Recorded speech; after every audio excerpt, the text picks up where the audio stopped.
En este tiempo vamos a continuar estudiando un libro más del Nuevo Pacto.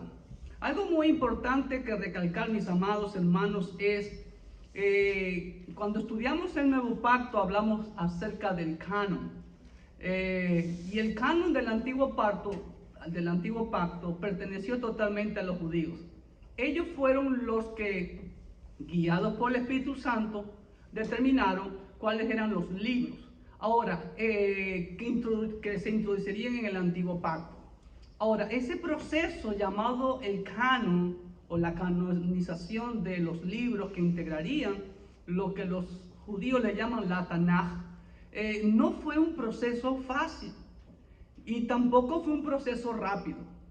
Pasó mucho tiempo. De hecho, ya hemos visto que, por ejemplo, por el año 190 antes de Cristo, por ahí antes de Cristo, ya estaba prefijado los libros del Antiguo Pacto.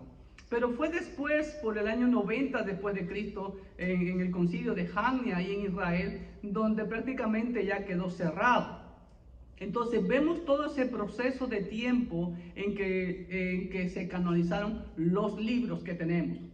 Y lo mismo pasó con el Nuevo Pacto. Los libros del Nuevo Pacto no fueron fáciles, y de hecho hay muchos otros libros que no están dentro del canon, que son llamados libros apócrifos. Y fue una lucha, por así decirlo, entre ver y ser guiado por el Espíritu Santo para saber cuál libro realmente es inspirado por Dios. Y recuerde que ningún libro podía contradecir otros libros que ya estaban dentro del canon. Y ese es el caso del libro que hoy vamos a estudiar, el libro de Santiago.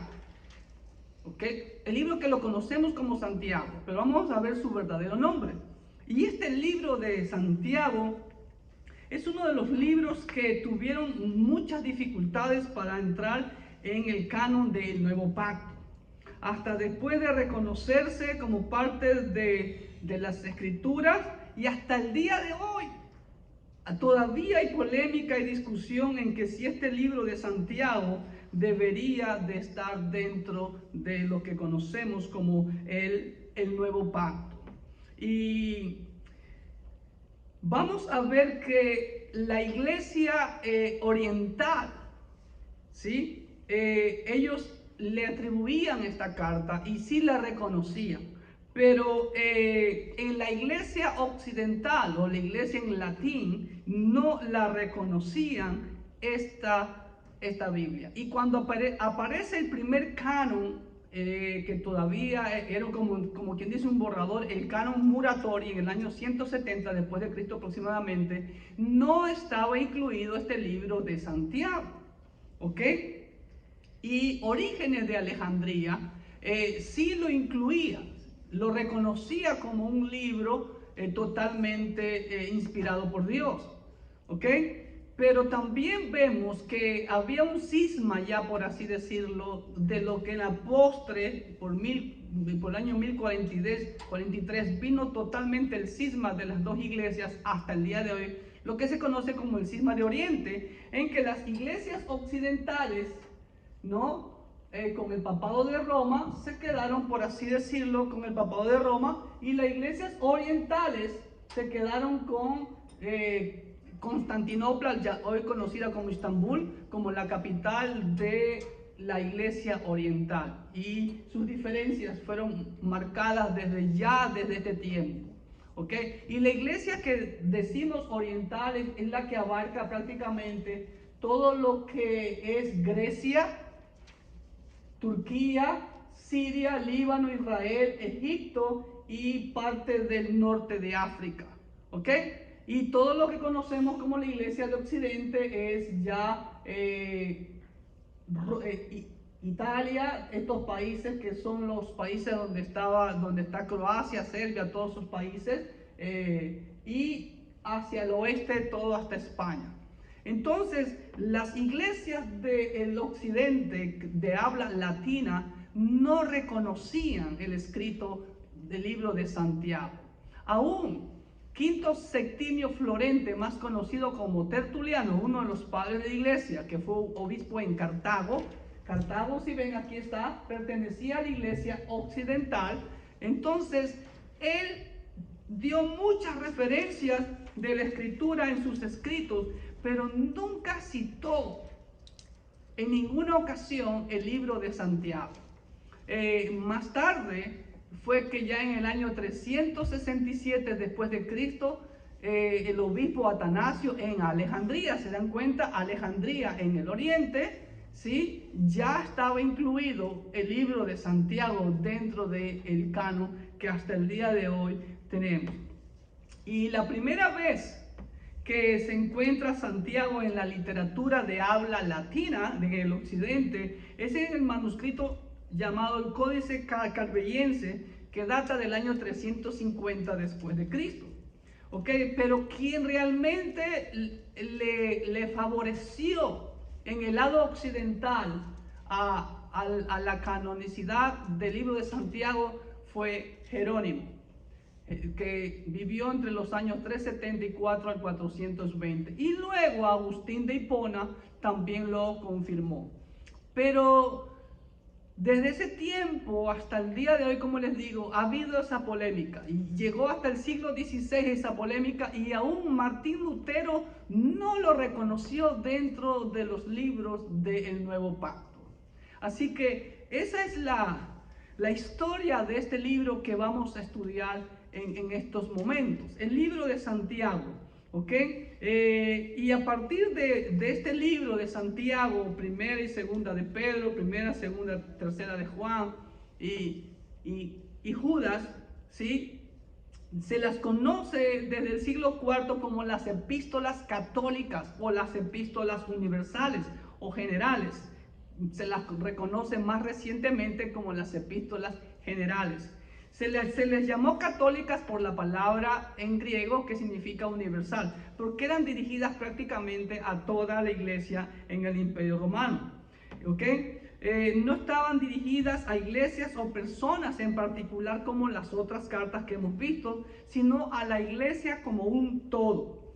La primera lista de los libros, como ya se lo mencioné, en el Código Murator del año 170 después de Cristo, y fue Orígenes, como ya le mencioné, de Alejandría, quien sí lo reconocieron entre los libros canónicos. Así que esa ha sido la connotación, y hasta el día de hoy hay personas que dudan, inclusive sobre el autor, si fue este Santiago o otro Santiago, y vamos a ver en los puntos que tenemos realmente quién fue el autor de este libro. Así que vamos a empezar a ver la epístola de Santiago. Punto número 1, la epístola que conocemos como Santiago fue escrita por Jacobo, el hermano del Señor, hijo de José y María. Venga conmigo a Mateo capítulo 13, versículo 55. Ahí vemos la lista de los 4 hermanos del Señor. No aparecen los nombres de sus hermanas. Miren lo que dice Mateo 13, del 54, voy a leer. Y venido a su tierra, Nazaret, les enseñaba en la sinagoga de ellos, de tal manera que se maravillaban y decían: ¿de dónde tiene esta sabiduría y estos milagros? ¿No es este el hijo del carpintero? ¿No se llama su madre María y sus hermanos Jacobo, José, Simón y Judas? ¿Sí ven? Entonces el nombre Jacobo ya en el idioma griego y en español se pronuncia así, pero viene del hebreo Jacob, que fue el patriarca de Israel. Santiago proviene, ahora, ¿cómo viene el nombre Santiago de Jacob o Jacobo a convertirse en Santiago? ¿Por qué? Porque Santiago proviene con la contracción de San, ¿no? Porque en los primeros siglos y más que nada en el segundo siglo ya comenzó a llamárseles como San Pedro, San Juan, San Mateo, hasta nuestros días lamentablemente, Entonces, la contracción San y el nombre hebreo Jacob, donde en griego aparece Jacobos, es decir, Jacob, como dice en 1.1, dice Santiago. Miren, es interesante, hermanos queridos. En nuestras Biblias en español, la primera palabra que aparece en el primer versículo es Santiago. ¿Alguien tiene algún nombre diferente? En el griego dice Jacobos. ¿Sí ven? Entonces me llama mucho la atención por qué se le cambia el nombre a Santiago. Bueno, así hemos arrastrado por miles de años. ¿Ok? Número 2. Ahora, algo muy importante. Ustedes ven la ilustración aquí. ¿Ok? Es cuando el Señor está enseñando. Dice que estaba tan llena de gente la casa donde estaba ministrando que no había espacio. Y sus hermanos fueron a buscarlos. Y me encantó esta ilustración. Miren la ilustración. Miren a su hermano acá. ¿Qué está diciendo? Está loco. Exactamente. Recuerden algo, mis amados hermanos. Los hermanos de Jesús y sus familiares no creían en él. Hasta después de su resurrección que fue que creyeron en él. Venga conmigo a Marcos capítulo 3, versículo 20 al 21. Dice así: y se agolpó de nuevo la gente, de modo que ellos ni aún podían comer pan, si estaba lleno. Y cuando lo oyeron los suyos, habla de sus familiares, vinieron para prenderle.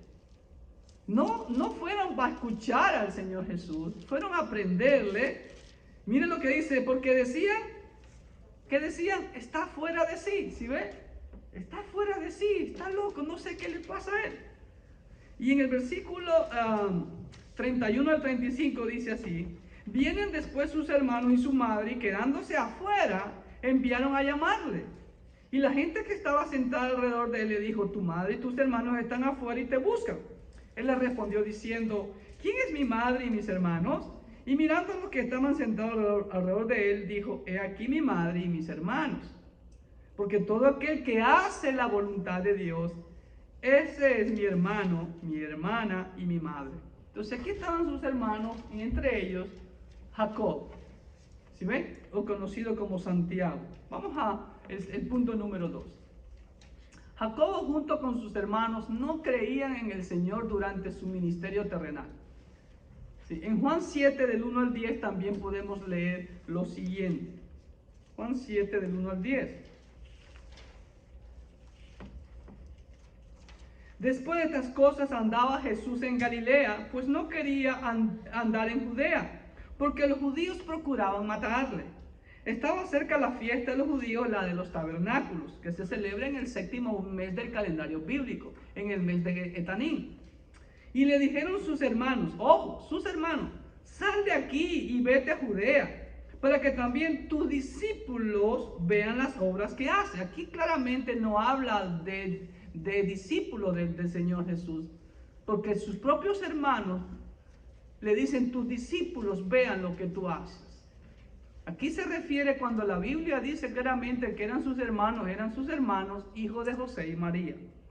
Porque ninguno que procura darse a conocer hace algo en secreto. Si estas cosas haces, manifiéstate al mundo, porque ni aún sus hermanos creían en él. ¿Se dan cuenta? Entonces Jesús les dijo: mi tiempo aún no ha llegado, mas vuestro tiempo siempre está presto. No puede el mundo aborreceros a ustedes, mas a mí me aborrece, porque yo testifico de él, del mundo, que sus obras son malas. ¿Sí ve? Y el Señor le dice: subid ustedes a la fiesta. Yo no subo todavía a esa fiesta, porque mi tiempo aún no se ha cumplido. Y habiéndole dicho esto, se quedó en Galilea. Pero después de que sus hermanos habían subido a Jerusalén a la fiesta, entonces él también subió a la fiesta, no abiertamente, sino como en secreto. Entonces vemos ahí que ni sus propios hermanos creyeron en el Señor, pero creyeron y se unieron a los discípulos después de la resurrección de Jesús.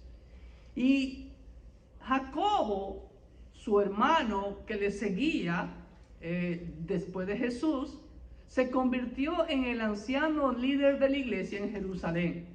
¿Ok? Parece ser que como el Señor es el dueño, el amo de la iglesia, y bueno, como tenía sus hermanos, y de acuerdo a la tradición, a la costumbre judía, si el hermano mayor ya no estaba, el que se hacía responsable era el hermano que le seguía, en orden de nacimiento. y en este caso Jacobo, porque ya se había entregado, ya se había convertido. Y vemos en Hechos 1:14 de la siguiente manera. ¿Qué dice Hechos 1:14? Todos estos, cuando estaban todos los 120 en el aposento alto, todos estos perseveraban unánimes en oración y ruego con las mujeres, escuche bien, y con María, la madre de Jesús, y con sus hermanos. ¿Sí ve? Ahí ya creyeron. Y esta es la última vez que se menciona a María en toda la Biblia. ¿Ok? En Hechos 12:17, mire lo que dice. Hechos 12:17. Pero él, haciéndoles con la mano señal de que callasen, les contó cómo el Señor le había sacado de la cárcel y dijo: haced saber esto a Jacobo y a los hermanos. Pedro no era el líder de la iglesia en Jerusalén. El mismo Pedro, que fue liberado por el ángel en la cárcel, le dice: hagan saber esto a Jacobo. Como era el líder, obvio, lo correcto, háganlo saber al líder de la iglesia, al anciano de la iglesia, en este caso a Jacobo. Y salió y se fue a otro lugar. También en Hechos 15:13 vemos el primer concilio de la iglesia en Jerusalén. ¿Y quién fue el que lo dirigía? ¿Quién fue el que lo presidió? Jacobo, el hermano del Señor. 15:13 dice así: y cuando ellos callaron, Jacobo respondió diciendo: varones hermanos, oídme. Entonces Jacobo toma la decisión, les parece bien a los hermanos, y mandan las cartas a las iglesias para que no se judaicen a los gentiles. En 21:18 nuevamente aparece Jacobo. 21:18 de Hechos dice así: y al día siguiente Pablo entró con nosotros a ver a Jacobo, y se hallaban reunidos todos los ancianos. ¿Sí ve? Jacobo como líder se lo menciona, y al resto de los ancianos. En 1 Corintios 15:7 también se lo menciona a Jacobo. 1 Corintios 15:7 dice así: después apareció a Jacobo, después a todos los apóstoles. Ahí el Señor se le aparece a Jacobo, ya resucitado el Señor, se le aparece a Jacobo, y por eso fue que ahí sí se entregaron. En Gálatas también, Pablo, cuando dice que fue a Jerusalén, no, mire lo que dice: pero no vi a ningún otro de los apóstoles, sino a Jacobo, el hermano del Señor. Y en 2:9 lo vuelve a decir: y reconociendo la gracia que me había sido dada, Jacobo, Kefas, que es Pedro, y Juan, que eran considerados como columnas, nos dieron a mí y a Bernabé la diestra, la derecha, en señal de compañerismo, para que nosotros fuésemos a los gentiles y ellos a la circuncisión. En el versículo 12 también dice, ¿no? Cuando Pedro estaba en Antioquía, comía con los gentiles, comida mundana, por así decirlo, animales impuros, pero cuando llegaban los de Jerusalén, enviados por Jacobo, mire lo que hacía Pedrito. Voy a leer desde el 11, Gálatas 2:11. Pero cuando Pedro vino a Antioquía, le resistí cara a cara, dice Pablo, porque era de condenar. Pues antes que viniesen algunos de parte de Jacobo, si ve, Jacobo era el que los enviaba porque era el líder en la iglesia en Jerusalén. Comía con los gentiles, pero después que vinieron se retraía y se apartaba porque tenía miedo de los de la circuncisión. Y en su simulación participaban también los otros judíos. De tal manera que aún Bernabé fue también arrastrado por la hipocresía de ellos. ¿Ok? Ahora, aunque los destinatarios es toda la iglesia en general, pero dentro de la misma carta, dentro de la evidencia interna de la carta, se ve que Santiago tiene en mente a unos destinatarios, prácticamente a los judíos dispersos por el Imperio Romano que habían creído en el Señor Jesucristo. Entonces vamos al tercer punto. Aunque los destinatarios es toda la iglesia como un todo, los destinatarios específicos son los cristianos de origen judío, dispersos por el Imperio Romano, tal como lo dice en el primer versículo. Santiago, siervo de Dios y del Señor Jesucristo, a las 12 tribus que están en la dispersión. Salud. ¿Ok?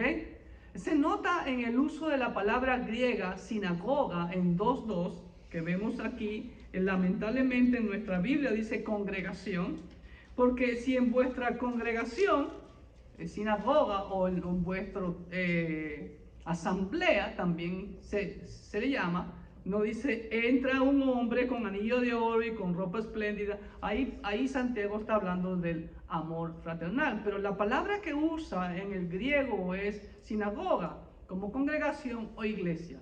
Además usa frecuentemente el antiguo pacto y ciertas referencias a costumbres judías vemos aquí en el libro de Santiago. Por ejemplo, en 4:6 dice así.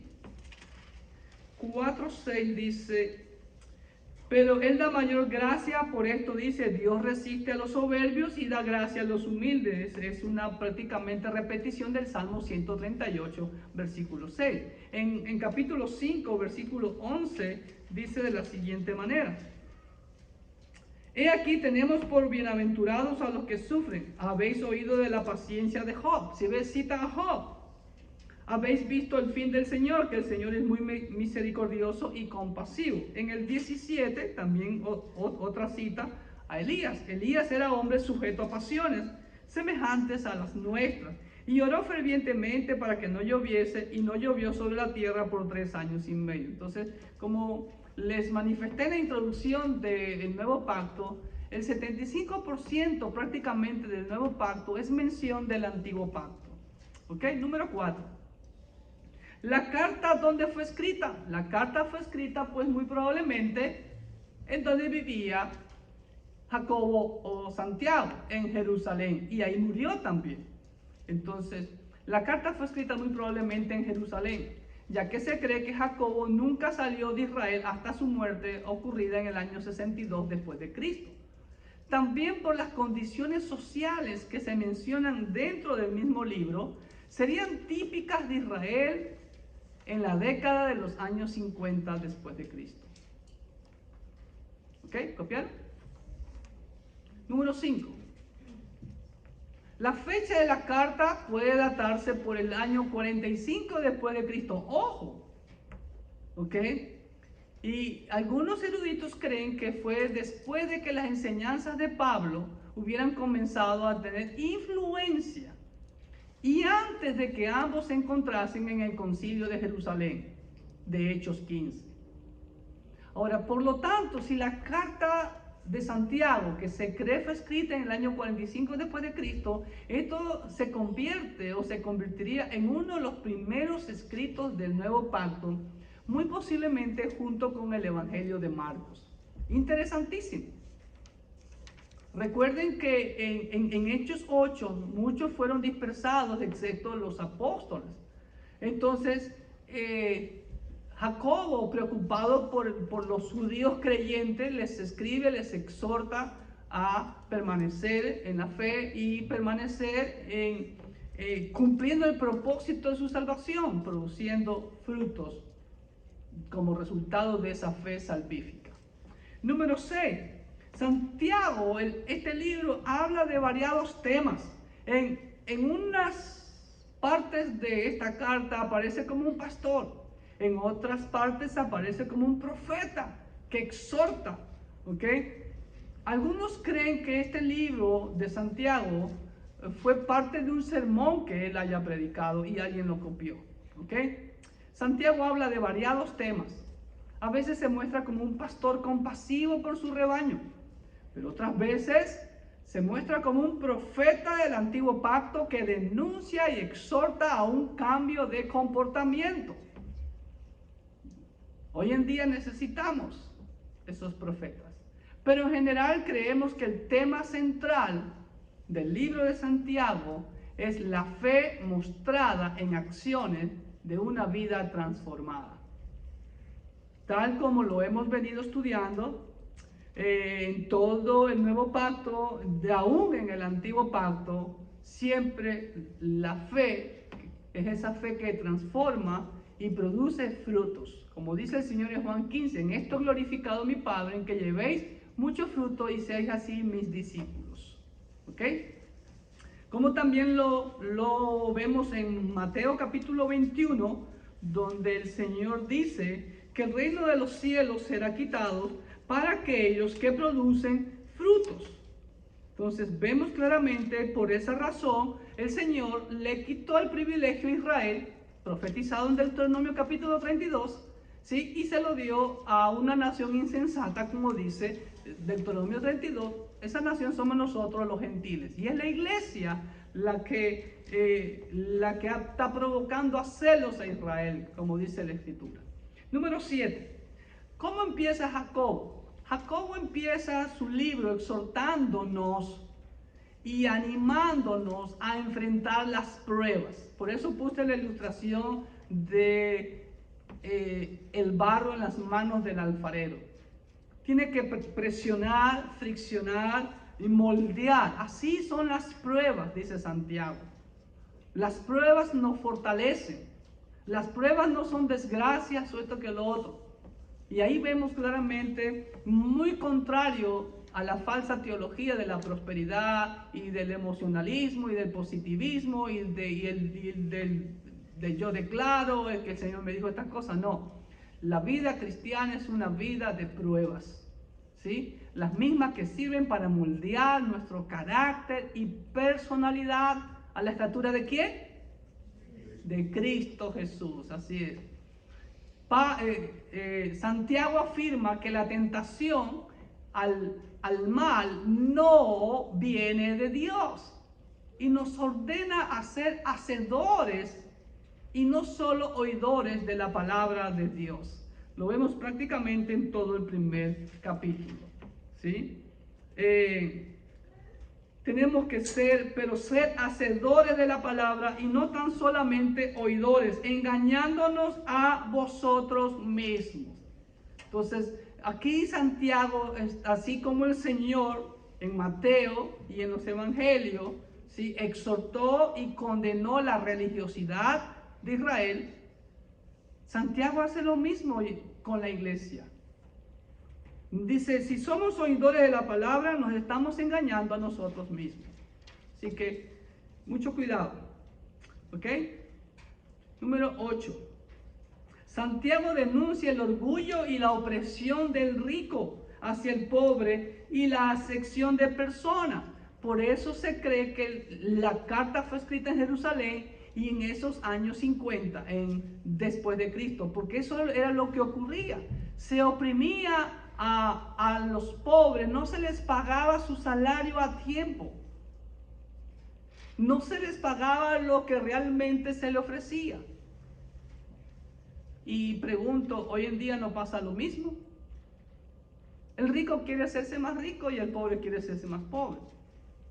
Una de las preguntas que yo siempre le hago a mi gente de mi país, que tenemos como moneda el dólar en Ecuador y lo mismo en El Salvador, ¿no? ¿Cómo es posible que el interés bancario esté totalmente disparado? ¿Cómo es posible que aquí tengamos un interés anual para las casas del 2 y algo %? No llega ni al 3% al año. Cuando en mi país dicen, según me han dicho, escuché que era el 30%, pero otros dicen que es el 17%. Aún si sea el 17%, eso es usura. Si es el dólar. Y no entiendo por qué, si es dólar la moneda, cobran el impuesto del valor agregado, o los taxes como llamamos acá, del 12%. ¿Cuánto es en El Salvador? ¿Cuánto? 13%. ¿Y por qué aquí en Estados Unidos solamente es el 6%? Y no me vayan a decir de que en El Salvador y en mi país, Ecuador, ganan un salario igual que aquí. De ninguna manera.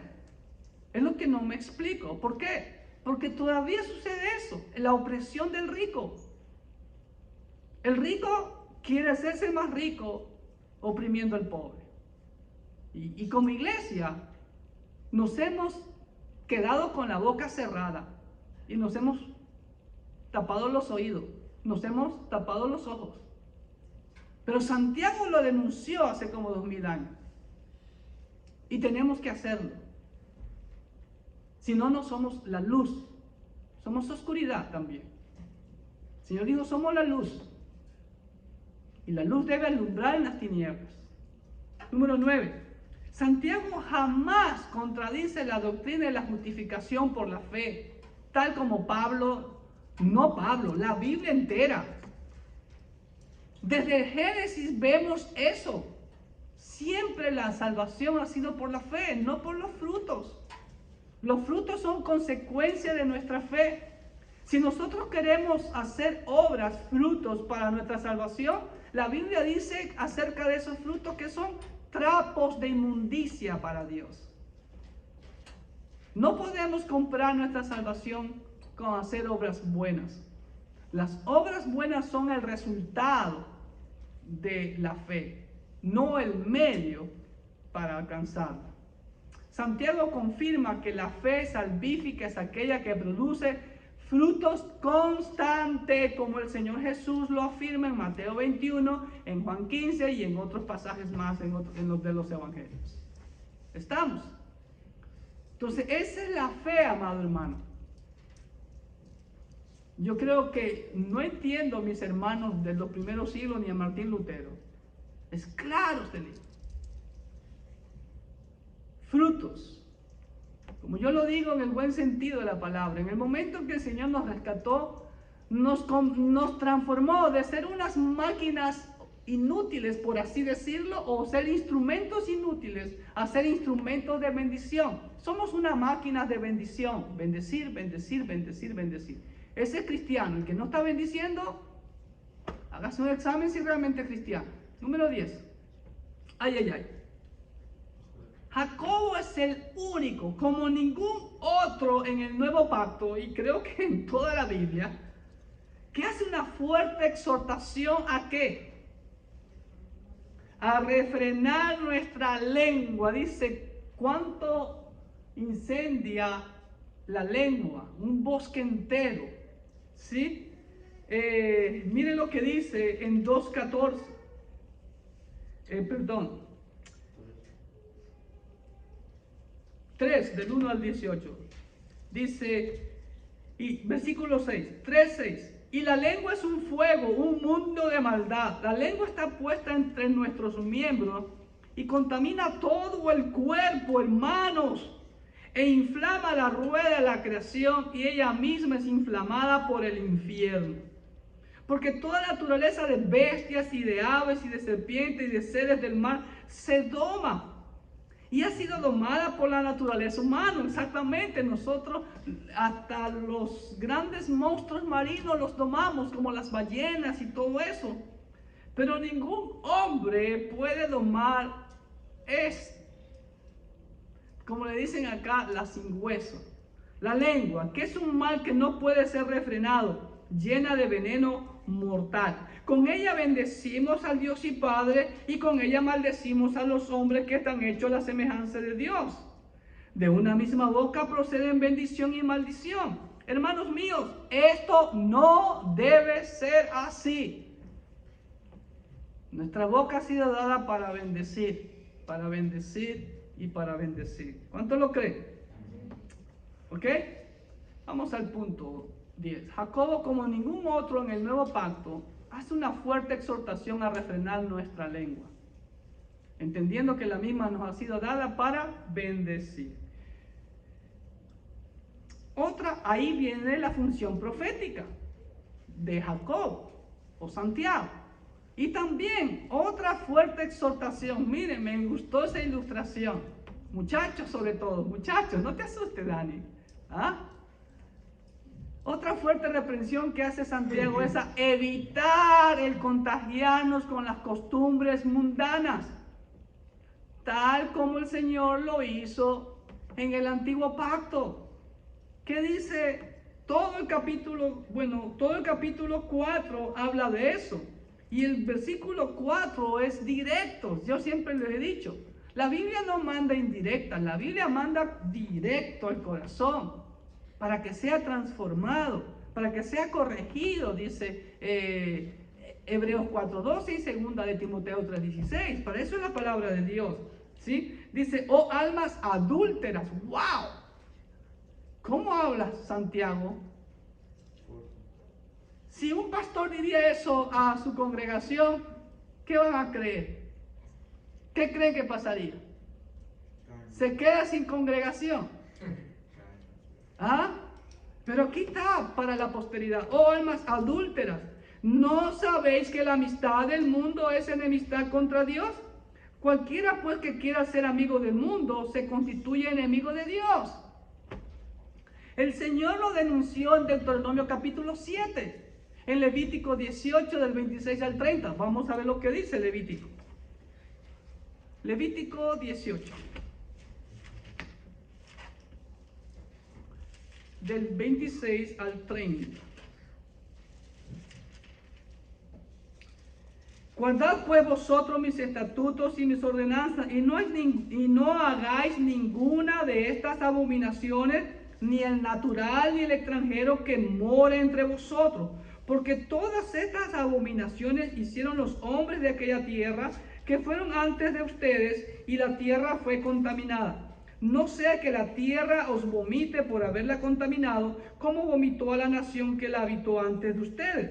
Porque cualquiera que hiciere alguna de estas abominaciones, las personas que las hicieren serán cortadas de entre su pueblo. Guardad pues mis ordenanzas, no haciendo las costumbres abominables que practicaron antes de ustedes, y no os contaminéis en ellas. Yo Jehová vuestro Dios. Y hoy en día, ¿qué hace la iglesia? Ha tomado del mundo y seguimos festejando el mundo y diciendo que es fiesta para Jehová. Lo vemos aún antes de que Israel entre en la tierra prometida. Dios los castigó severamente. En el libro de Números, capítulo 25, la doctrina de Balaam. Balaam no pudo maldecir a Israel porque Dios se lo impidió. A pesar de que Israel no tenía en sí nada para ser justificado. Pero ahí viene la justificación del Señor. Esa gracia, como dice el apóstol Pablo. Ahí están los principios. Entonces, como no pudo maldecirlo, Balaam le sugirió a Balac, el rey de Moab, oh, mira, hagamos algo mejor. ¿Sabes cómo va a castigarlos Dios a ellos? Di a tus mujercitas que coqueteen a los hijos de Israel y se contaminen. Y así sucedió en los campos de Moab. Todavía no entraban a la tierra prometida. ¿Y cuántos murieron ahí por eso? 24,000. Hoy en día lo mismo. Que el cristiano celebre San Valentín o que esté promocionando San Valentín. ¡Wow! Yo lo único la fuente de amor que conozco no es San Valentín, es Dios. Y por eso les decía el domingo, el mes que voy a decretar el día del amor es el mes de marzo, porque es el mes de la Pascua, el día que mi Cristo, mi Salvador, mi amo, se ofreció por mí en el lugar que yo debía de haber sufrido, la cruz. Eso es amor. ¿Ok? Número 12 para finalizar. El bosquejo de todo este libro. Este libro consta de 5 cortos capítulos y solamente, faltó uno. Por último, Santiago nos exhorta a estar velando en oración y corrigiendo a los que se desvían, hermano. Muchas veces los cristianos vemos y callamos para agradar al hombre y no a Dios. Si alguno de entre ustedes se ha extraviado de la verdad y alguno le hace volver, escúcheme bien, sepa que el que haga volver al pecador del error de su camino, salvará de muerte un alma y cubrirá multitud de pecados. Así termina el libro de Santiago. Hermanos, esa es nuestra función como cristianos, somos luz. Pero ¿qué pasa cuando tratamos de corregir a un hermano? Lo mismo que le hicieron al Señor. Trataban de echarle mano. Trataron de matarlo y lo hicieron. Igual que los profetas, como vimos en la parábola de Mateo 21, la del dueño de la viña. Como hicieron con los apóstoles también. Entonces, hermano, qué necesario estudiar este precioso libro, más en estos días de apostasía que estamos viviendo. Y por último, ahora sí. Por último, hermano, este libro, el bosquejo, consta de 5 capítulos y 108 versículos. Y lo he bosquejado de la siguiente manera. La primera parte, la introducción y el destinatario, siempre en el encabezado. Ahora, algo muy importante se me estaba olvidando. ¿Por qué Jacobo no menciona que era hermano del Señor? Por humildad. Porque él entendió después, wow, yo no soy nadie. Por eso el título más grande que él se pone no es hermano del Señor Jesucristo, sino siervo de Dios y del Señor Jesucristo. Y sabemos que fue hermano del Señor porque el libro de Judas sí dice, mira lo que dice el libro de Judas, adelántense un poquito, después de las de Juan. Judas dice así, su primer versículo, Judas, siervo de Jesucristo y hermano de Jacobo. ¿Se dan cuenta? Ahí está, los 2 hermanos del Señor Jesús escribieron. Ok, número 2. La vida cristiana es una vida de pruebas. Capítulo 1, versículo 2 a capítulo 2, versículo 26. Número 3, parte 3, la fe puesta a prueba, controlando la lengua y evitando la mundanalidad. Capítulos 3 y 4 prácticamente. 2 capítulos dedicados a eso. Número 4, advertencia a los ricos. Hoy en día, hermanos queridos, vuelvo y repito, tenemos que hacer esa exhortación. Y por último, exhortaciones finales que van desde el versículo 7 a el 20 del capítulo 5. Yo creo que no debe de existir ningún debate con respecto a la canonicidad y a la inspiración bíblica de este libro. Definitivamente es un libro que, diría yo, debemos de colocarlo impreso en un cuadro para recordarnos que la fe sin obras es una fe muerta. Y no es esa fe salvífica que el Señor ofrece. Esa fe que el Señor ofrece es esa fe transformadora que va a producir frutos para su gloria.